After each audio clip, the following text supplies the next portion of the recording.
આજે આપણે શિંગદાણા અને માવાની બરફી બનાવીશું। એના માટે આપણે 2 ભાગના શિંગદાણાને શેકીને એનો ક્રશ કરી લેવાનો છે અને 2 વાટકી હોય તો 1 વાટકી માવો લેવાનો છે અને 1 વાટકી ખાંડ લેવાની છે। જો તમારે ગળ્યું વધારે ઓછું કરવું હોય તો તમે કરી શકો છો। સૌ પહેલાં આપણે ચાસણી બનાવવા મૂકીશું। થોડુંક ચાસણીમાં ખાંડ ડૂબે એટલું પાણી એડ કરવાનું છે।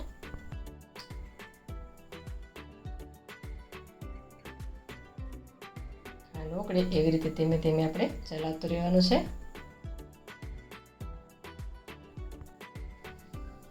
ખાસ કરીને સેંગ પાકમાં ચાસણી લાવવામાં જ વધારે ઓછું થતું હોય છે। એના માટે આપણે પરફેક્ટ ચાસણી કઈ રીતે બનાવી શકાય એ હું બતાવીશ।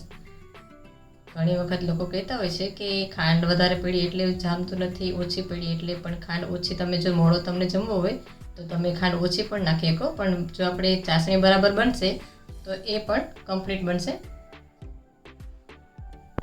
ઓછી ખાંડ નાખીને પણ આપણે જો મોળો જમવો હોય તો એ રીતે પણ બનાવી શકાય અને જો વધારે ખાંડ હોય તોય પણ બનાવી શકાય। ખાંડ વધારે ઓછું લેવાથી આપણો સિંગ પાક નથી બગડતો, સિંગ પાક આપણે ચાસણી બરાબર ના આવી હોય એટલા માટે બગડે છે। ખાસ કરીને ચાસણી કઈ રીતે આવે એ જોવાનું આપણે। એના માટે ધીમા તાપે આપણે પહેલાં ખાંડને ઓગળવા દેશું। વચ્ચે વચ્ચે આવી રીતે હલાવતું રહેવાનું છે।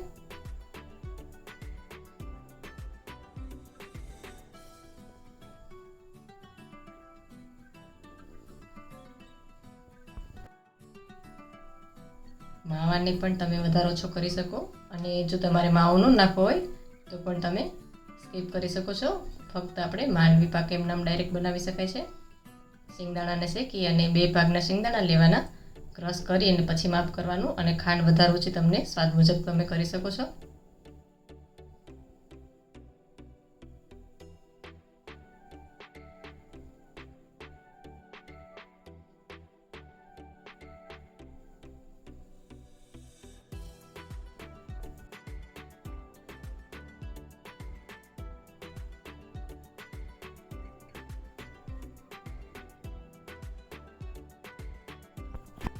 ચાસણીમાં આપણે ખાંડ ડૂબે એટલું જ પાણી એડ કરવાનું। જો તમે પાણી વધારે એડ કરી દો તો પણ આપણી ચાસણી બળે, કેમ કે એને વાર લાગે પાણી બળવામાં।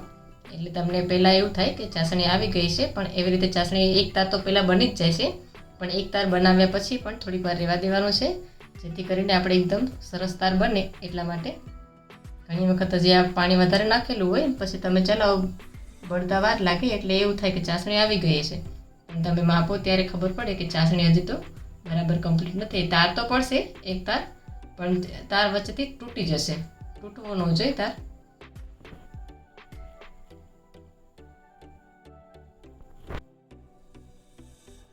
ખાંડ આપણે જેટલી લેવી હોય એટલી લઈ અને પછી થોડું પાણી એડ કરી અને આવી રીતે ચલાવતા રહેવાનું છે।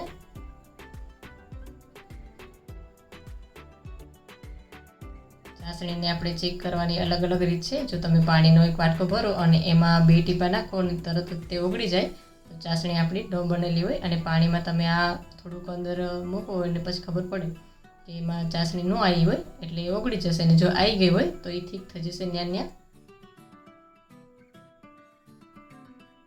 હજી આપણી ચાસણીને વાર લાગશે થોડી।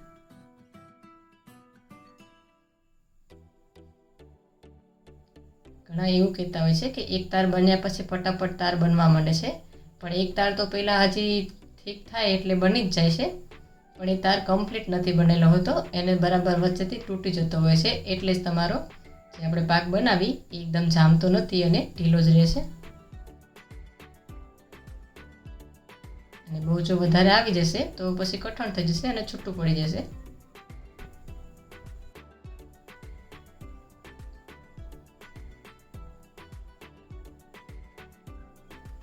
એકદમ ઠીક થયા પછી ગેસ સાવ ધીમો કરી દેવાનો અને ધીમા તાપે જેને તારાવા દેવાના।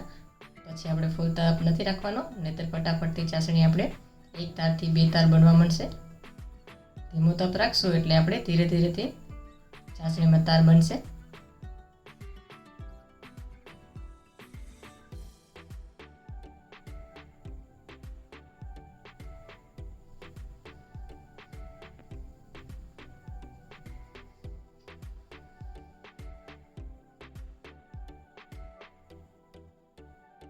આવી રીતે ધીમા તાપે તાર બનવા દેવાના છે.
હવે આપણે ચાસણી ચેક કરી લઈશું.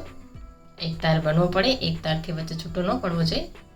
આપણે અલગ અલગ 2 વાટકામાં તમે જોઈ શકો છો જે આપણે અંદર પાણીમાં મિક્સ કરેલું છે એ છૂટું ને જામી ગયું છે. અને તરત આપણે ચાસણી ન આવી હોય તો પાણીમાં તરત ઉગડી જાય છે. અને તાર પણ તમને બતાવી દઉં, તાર પણ આવી ગયો છે, છૂટો નથી પડતો. જો છૂટો પડી જાય તો આપણે હજી થોડીક વાર ગરમ કરવાનું. હવે પહેલાં એમાં આપણે માવાને મિક્સ કરી દેવાનો છે. આ તાજો માવો છે એટલે ભીના જેવો છે, જે મેં ખમણેલો છે, તો પણ છતાં આવી જ રીતે થઈ જશે. જો તમારી પાસે સૂકો કોઈ માવો હોય તો એનેથી ખમણશો તો સાવ છૂટો રહેશે. અત્યારે તાજો માવો લીધો છે, ખમણેલો છે. એક સાઈડ ચલાવશું એટલે મિક્સ થઈ જશે. એક જ સાઈડ ચલાવતું રહેવાનું છે એટલે એકદમ સરસ મિક્સ થઈ જશે. તમે જો માવાને એડ ન કરો હોય તો પણ તમે સ્કીપ પણ કરી શકો છો અને ખાલી આપણે જે સિંગદાણાનો ભૂકો હોય એ પણ લઈ શકો છો.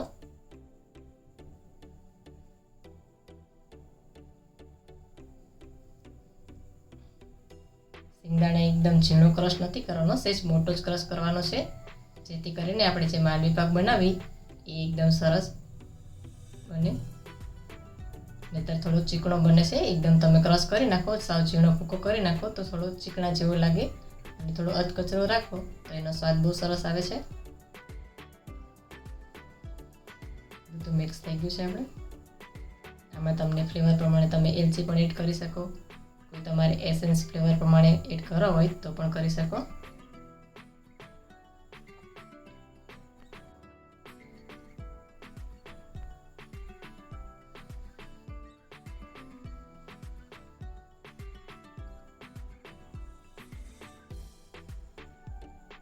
જો તમારે તાત્કાલિક જમવામાં લેવો હોય કોઈ પ્રસાદમાં કે ફરાળમાં, તો તમે પછી આમાં થોડીક હજી વધારે ચાસણી આવવા દો તો તમારે તાત્કાલિક થઈ જશે. બહુ વધારે નહીં પણ થોડી વાર વધારે આવવા દો તો તાત્કાલિક થાય છે. અને અત્યારે આ જે મેં બનાવેલો છે એને 1 કલાક સુધી રહેવા દેવાનો, અને પછી એને આપણે જે શેપમાં જોઈ એ શેપમાં આપણે કટિંગ કરી લેવાનું.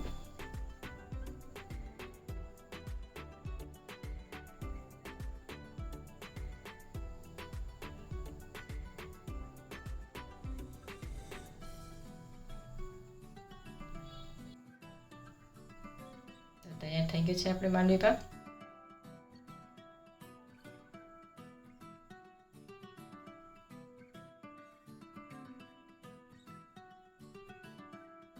તમે જોઈ શકો છો એકદમ સરસ જામી ગયું છે અને જમવામાં પણ બહુ જ સરસ ટેસ્ટ આવે છે આનો.